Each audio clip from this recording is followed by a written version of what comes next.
नमस्ते, welcome back to my channel. आज मैं लेकर आई हूँ हमारी लाइफ से जुड़े हुए बहुत ही खास टिप, जिन्हें जानने के बाद हमारी जो लाइफ की रोज़ रोज़ नई प्रॉब्लम हम फेस करते हैं ना, वो सॉल्व होने वाली है। और बहुत ही स्मार्ट टिप आज होने वाले हैं, तो वीडियो को फुल वॉच कीजिएगा। पहला टिप है मेरा साड़ी को लेके। तो हमारे लेडीज़ों के साथ ऐसा होता ही होता है कि साड़ी कभी पेटीकोट से थोड़ा सा नीचे होती है या फिर पेटीकोट के थोड़ा ऊपर होती है, या कभी ये यहाँ से पलट जाती है। ऐसा अक्सर होता ही रहता है। तो ऐसा कुछ जुगाड़ चाहिए ना कि ना पेटीकोट दिखे और ना ही हमारी साड़ी इस तरीके से बार बार पलटे। तो यहाँ पे आज कमाल का जुगाड़ लेकर आई हूँ। तो पहले हमने अच्छे से साड़ी को पेटीकोट के साथ इस तरीके से सेट कर लेना है। जब भी हम पहनते हैं तब ये हमने करना है, पहले से करके बिल्कुल नहीं रखना है। और यहाँ लेना है हमने डबल टेप। यहाँ पर बहुत छोटी साइज़ में हमने डबल टेप को कट करना है। और इस तरीके से जिस हिस्से से हमारी साड़ी बार बार उचकती है या पेटीकोट दिखता है हमारा, और बड़ा एम्बेरेसिंग सा फील होता है ना कि अरे पेटीकोट दिख रहा है, और कोई टोकता है तो बड़ा ही अजीब लगता है, अच्छा नहीं लगता है। तब आप इस हैक को अप्लाई कीजिएगा। इस तरीके से डबल टेप लगाइए और यहाँ पर से ऊपर वाला टेप निकाल देना है। और ये करने के बाद आप को बहुत ही अच्छा लगने वाला है। आपका जो साड़ी का दिक्कत है वो सॉल्व हो जाने वाला है। और इस तरीके से लगा दीजिए। अगर ये गलती से उचकती भी है तो पूरा पेटीकोट ही इस तरीके से उठेगा, जिससे इसमें भारीपन आ जाएगा। और ये जो पर इसकी जो लेस होती है ये उचक जाती है, ये दिक्कत ख़त्म हो जाएगी। अगला टिप है मेरा प्रेस को लेके। जब हम प्रेस यूज़ करते रहते हैं तो ऐसा होता है कि प्रेस में कपड़ा जलते जलते बहुत ही काली हो जाती है और ये बहुत ही गंदी लगती है। तो यहाँ पर हमने लेना है थोड़ा सा कोलगेट, कोई सा भी वाइट वाला टूथपेस्ट हमने लेना है। आपके पास कोलगेट ना हो तो दूसरा भी आप ले सकते हैं।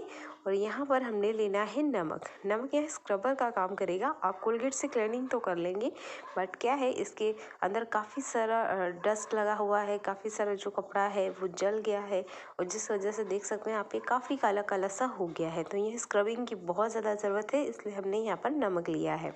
तो इस तरीके से अच्छे से प्रेस पर हमने इसे फैला देना है। मुझे थोड़ा सा कम लग रहा था नमक, तो मैंने थोड़ा सा और ऐड करा है सिर्फ स्क्रबिंग करने के लिए। तो आप देख सकते हैं ये पूरा वाइट है, नमक भी वाइट है और कोलगेट भी वाइट है। जो आप रिजल्ट देखेंगे वो आप भी देखकर हैरान हो जाएंगे। तो आपके घर में भी इस तरीके का प्रेस रखा है तो आप इसे ज़रूर अप्लाई कीजिएगा। अच्छे से फैला देना है और छोड़ देना है। 5 मिनट बाद आप इस तरीके से फैलाइए और देखिए। यहाँ पे फिलहाल मैं अपना हाथ दिखाने वाली हूँ आपको, और देखकर आप भी हैरान हो जाएंगे कि कहाँ हमने वाइट कोलगेट लगाया था और वाइट नमक, और अब देखिए फिंगर का क्या हाल हो रखा है। मतलब प्रेस तो बहुत ही ज़्यादा बुरी हालत में है। तो इसे 2 से 3 बार मुझे क्लीनिंग करना पड़ा।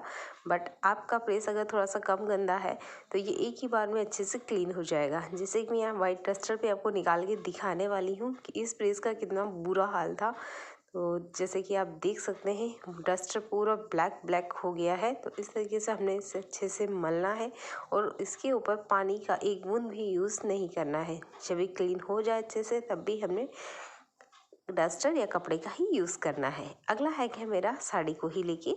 साड़ी में हम ये पटली लगाते ही लगाते हैं। इस तरीके से साड़ी में अरेंज करते हैं। ये हम कमर में लगाएं या कंधे पे, पर इस तरीके जब पटली हम लगाते हैं तो हम यहाँ पर सेफ्टी पिन भी लगाते हैं।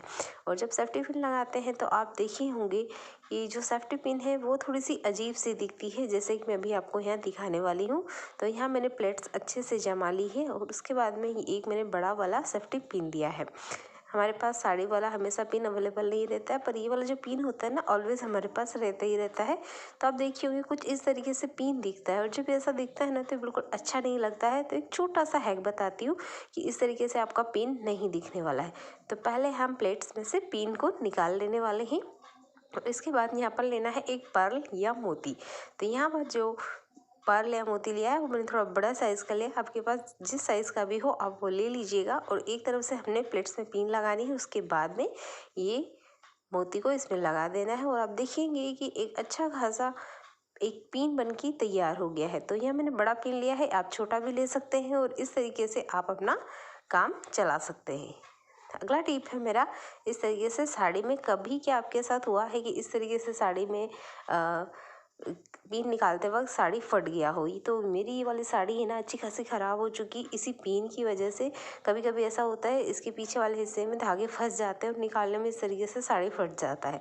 तो इससे बचने के लिए क्या करें बहुत ही छोटा सा जुगाड़ है, हमने लेना है एक छोटा वाला मोती। तो ये हमारी मालाएं होती हैं, ये छोटी मोटी कोई सी भी ज्वेलरी होती है ना, उसमें ये वाला मोती आता ही है। तो जब भी कुछ बेकार हो तो इन मोतियों को इन सेफ्टी पिन में अच्छे से लगा लीजिएगा और इस तरीके से पिन में लगा के रखिएगा। अगर आप साड़ी पहनते हैं तो इस चीज़ को तो आपने बहुत ज़रूरी करना है। ये मेरे साथ गलती से हुआ था और मैं उस टाइम बहुत जल्दी में थी और ये मोती मेरे पास था भी नहीं। तो मैंने अगली बार के लिए क्या किया है कि सारी पिन में इस तरीके से छोटा वाला मोती पहले से लगा के रख लिया है।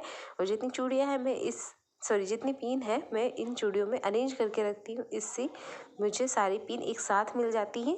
आई होप ये टिप आपकी काम आए। अगला टिप है मेरा जूना या बर्तन स्क्रब को लेके। जब हम स्टील वाला बर्तन स्क्रब यूज़ करते हैं तो इसमें काफ़ी सारा जूठन रह जाता है, काफ़ी सारा डस्ट रह जाता है। उसके लिए हमने क्या करना है, या फूड पार्टिकल भी रह जाते हैं, तो उसके लिए हमने यहाँ पे बर्नर पे इसे लगभग 20 से 25 सेकंड के लिए हाई फ्लेम पे अच्छे से जला लेना है। अगर आपके किचन में या बालकनी में धूप आती है तो आप इसे डेली वहाँ पे रखिए, तो इसमें से जितने भी बैक्टीरिया या डस्ट है वो ख़त्म हो जाएगा। पर अगर आपके पास नहीं आता है तो इस तरीके से आप बर्नर पे इसे जलाइए और उसके बाद में आप देखिए कितना काला काला सा इसमें से डस्ट निकला है। ये फूड पार्टिकल है जो इसमें जम गया था और इस तरीके से आप फ्री में अच्छे से क्लीनिंग कर सकते हैं और फिर से आप इसका रीयूज़ कर सकते हैं। तो आई होप ये टिप भी आपके काम आए। तो जब भी आपके यहाँ धूप ना आए तो इस ट्रिक का आप अप्लाई कर सकते हैं। अगला टिप है मेरा चाय के कप को लेके। तो चाय के कप हर घर में होते हैं, हर घर में चाय पी जाती है, पर इन्हें रखना भी एक दिक्कत भरा काम होता है। ये काफ़ी सारा स्पेस घेरता है। तो आप देख सकते हैं बहुत छोटा सा मैंने एक प्लेट लिया है जिसमें एक ही कप रखा जा सकता है, पर यहाँ हम एक छोटे से ही प्लेट में आपको चारों कप रख के दिखाने वाली हूँ। तो वीडियो को बड़े अच्छे से देखिएगा आप। मैंने कप की जो हैंडल है उसको दूसरे कप के अंदर डाल दिया है और इसी तरीके से हमने तीसरा कप भी लेना है और इसके हैंडल में इस तरीके से डाल देना है। हमने ये 3 कप तो अच्छे से अरेंज कर लिए हैं। यहाँ आप चौथे कप को देखेंगे तो पूरा वीडियो आपको समझ आ जाएगा। तो इस तरीके से इसका हैंडल हमने फिर से कप के अंदर डाल देना है और पहला वाला हैंडल भी इसी तरीके से। तो इसी तरीके से आप देख सकते हैं चारों कप एक ही छोटी सी प्लेट में अरेंज हो गए हैं।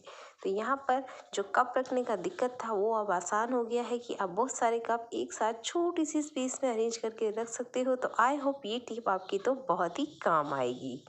अगला टिप है मेरा सॉक्स को लेके। तो सॉक्स या जुराब भी कहते हैं इसे। तो यहाँ आप अपने हिसाब से सॉक्स छोटा बड़ा ले सकते हैं। मैंने छोटा सॉक्स लिया है, इसे एक गिलास में पहना देना है। इसके बाद में हम यहाँ लेने वाले हैं खाने वाला नमक। तो जो खाने वाला नमक होता है ना, नॉर्मल जो हम लोग खाने में डालते हैं वही वाला नमक लेना है।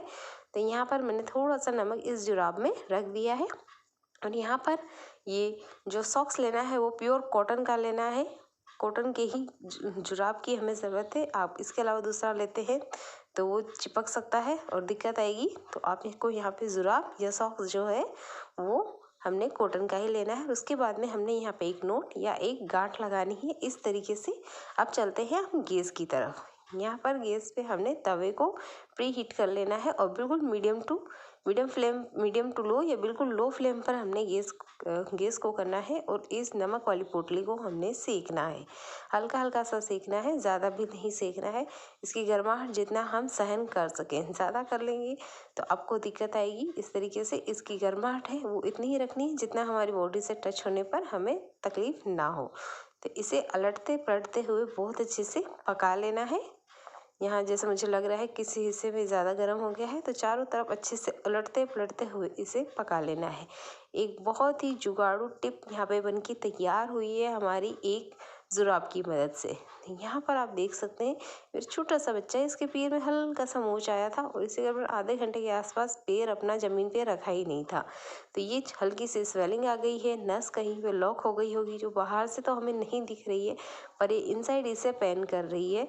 तो यहाँ पर जैसे ही मैं इसे लगाती हूँ देखिए बच्चा पैर हिला रहा है और ये बार बार कर रहा था।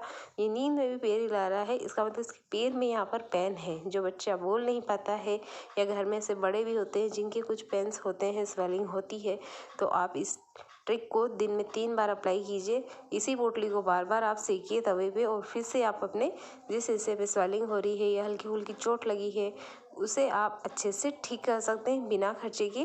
तो ऐसे छोटे मोटे जुगाड़ जो हमारे पैसे बचाए उसे आप घर में ही बनाइए और अप्लाई कीजिए। ये काम करते हैं, घर के घरेलू नुस्खे हैं, जुगाड़ों आइडियाज़ है। तो आपको ये टिप कैसी लगी है कमेंट करके ज़रूर बताइएगा। देखने के लिए आपका बहुत सारा धन्यवाद।